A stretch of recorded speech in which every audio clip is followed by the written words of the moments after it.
মাত্র 10 মিনিট যদি তুমি আমার ভিডিওটায় ফোকাস থাকো তাহলে আমি গ্যারান্টি দিয়ে বলতে পারি এই ভিডিওটায় শেষ করলে তোমরা মিনিমাম 4 থেকে 5টা কোয়েশ্চেন তো কমন পাবেই এক্সামে, আর তোমাদের জিকে লেভেলটাও এক ধাপে অনেকটা উপরে চলে যাবে।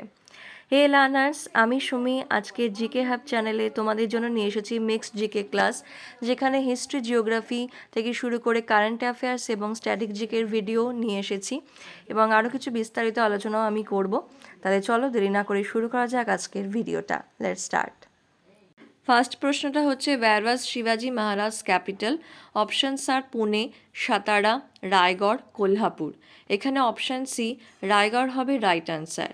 1674 সালে এখানে তার রাজ্যাভিষেক ঘটেছিল, আর সিন্ধুবার্গ ছিল তার নৌবাহিনীর সদর দপ্তরের নাম।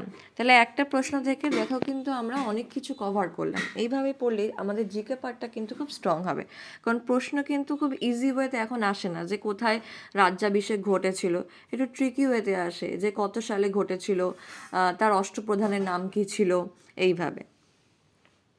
Next is, when is the National Law Day celebrated in India? Options are 15th August, 26th January, 11th December, 26th November. তাহলে এখানে অপশান ডি 26th নভেম্বর হবে রাইট অ্যান্সার। বাদবাকিগুলো 15ই আগস্ট হচ্ছে স্বাধীনতা দিবস, 26th জানুয়ারি হচ্ছে প্রজাতন্ত্র দিবস, আর 11th ডিসেম্বর হচ্ছে ইন্টারন্যাশনাল মাউন্টেন ডে। আরেকটার জন্য বিখ্যাত, সেটা হচ্ছে ইউনিসেফের প্রতিষ্ঠা দিবস। তাহলে এখান থেকে কিন্তু ডিফারেন্ট প্রশ্ন আমরা পেতে পারি যে ইউনিসেফের প্রতিষ্ঠা দিবস কবে, সেটা হবে 11ই ডিসেম্বর। আর ইন্টারন্যাশনাল মাউন্টেন ডে কবে, তাহলে সেটাও অ্যান্সার হবে 11ই ডিসেম্বর। স্ট্যাটিক জিকের একটা ইম্পর্টেন্ট পার্ট হচ্ছে ইম্পর্টেন্ট ডেজ। ইম্পর্টেন্ট ডেজের পাশাপাশি সেখানে কী কী থিম ছিল, স্পেশাল গেস্ট কারা কারা ছিল, যদি কোনো স্পেশাল অনুষ্ঠান সেই দিনে হয় সেটা কীরকম কী ছিল, তো সমস্ত রকমের ইনফরমেশানটা কিন্তু আমাদের গ্যাদার করতে হবে, যে লিমিটেড নলেজে কিন্তু এখন কিছু হয় না। Next question is from current affairs. In which city did the 2024 Summer Olympics take place? Options are Paris, Los Angeles, Rome, না ব্রিসবেন। এখানে অপশান এ প্যারিস হবে রাইট অ্যান্সার। প্যারিস এই নিয়ে 3বার হোস্ট করলো। তো এই গেমের মোটোটা কি ছিল? Games wide open. তাহলে এখান থেকেও কিন্তু আমরা একটা সিঙ্গেল প্রশ্ন পেতে পারি যে what is the motto of summer Olympic 2024? তাহলে মোটোটা হবে গেমস ওয়াইড ওপেন। এটার ম্যাসকট কী ছিল? এটার ম্যাসকট হচ্ছে ফ্রিজ ছিল। আর 2028-এ হোস্ট করবে হচ্ছে লস অ্যাঞ্জেলস। তো কারেন্ট অ্যাফেয়ার্সও কিন্তু একটা ইম্পর্ট্যান্ট পার্ট জিকের মধ্যে, বিশেষত বুকস অ্যান্ড অথর, তারপরে হচ্ছে খেলা, যে কোথায় কি হয়েছিল, কে হোস্ট করেছিল, কটা কে প্রাইজ পেয়েছিল, কে রানার আপ হয়েছিল, চ্যাম্পিয়ন হয়েছিল। তো এগুলো আমাদের খুব ভালো করে মনে রাখতে হবে।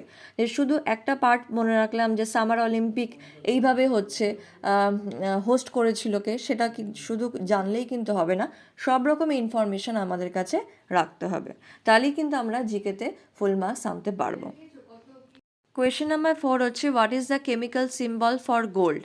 এখানে অপশান এ AU হবে রাইট অ্যান্সার। এবার জেনে নেওয়া যাক বাদবাকির সিম্বলের কী কী মানে। যেমন AG ফর হচ্ছে সিলভার, FE ফর আয়রন, আর CU for copper.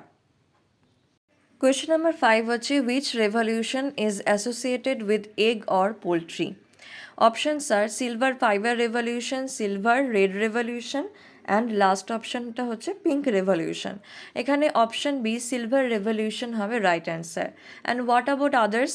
Silver fibre revolution হচ্ছে related with cotton production, red revolution is associated with meat and tomato, and pink revolution হচ্ছে অনিয়নের সাথে related. Next is, the working language of UNSCO is? Options are French, English, English and French, English, French and Russian. So এখানে option C English and French হবে right answer. এরপর জেনে নেওয়া যাক এই ইউএনএসসিও থেকে আর আমরা কী কী জানতে পারি। প্রথমত এখান থেকে ফুল ফর্ম আসে, যে ইউএনএসসিও ফুল ফর্ম কী? এটা ফুল ফর্ম হচ্ছে United Nations Educational, Scientific and Cultural Organization. এটা এস্টাবলিশ হয়েছিল 1945 সালের 16ই নভেম্বর। হেডকোয়ার্টার হচ্ছে প্যারিস।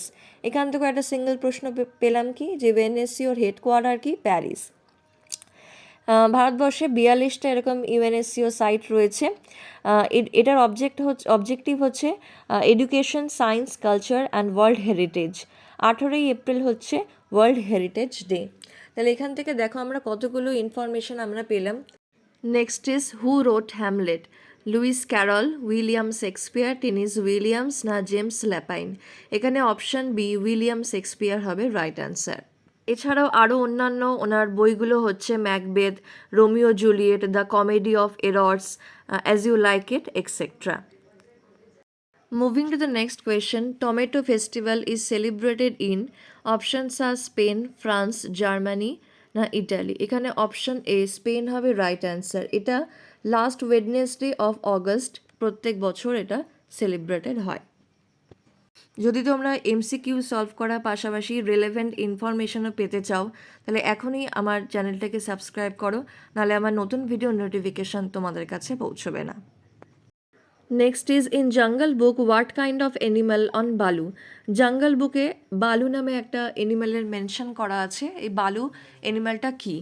মাঙ্কি, লায়ন, বিয়ার না বার্ড? এখানে অপশান সি বিয়ার হবে রাইট অ্যান্সার।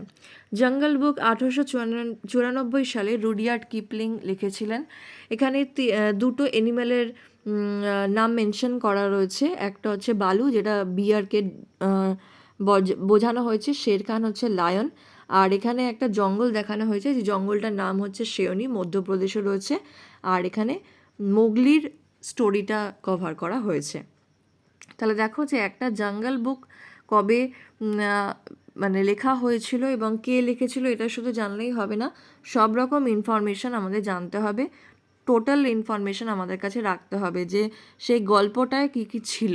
তাহলে কিন্তু আমাদের জিকের যদি ট্রিকি ওয়েতেও প্রশ্ন আসে তাহলে কিন্তু আমরা সেটাও অ্যান্সার করতে পারবো। আজকের ভিডিও লাস্ট প্রশ্নটা হচ্ছে no spine is the autobiography of, options are Shane Warne, Ricky Ponting, Michael Clarke, none of the above? এখানে অপশান বি রিকি পন্টিং হবে রাইট অ্যান্সার। কেমন লাগলো আজকের ভিডিওটা? যদি ভালো লাগে তাহলে অবশ্যই লাইক করে দিও। আর এরকম ভিডিও যদি আরও তোমরা পেতে চাও তাহলে এখনই বেল আইকনটা প্রেস করে আমার চ্যানেলটাকে সাবস্ক্রাইব করে দিও। আজকের পর্যন্ত এইটুকুই, আবার দেখা হচ্ছে নতুন কোনো ভিডিওতে। Till then keep learning with GK hub.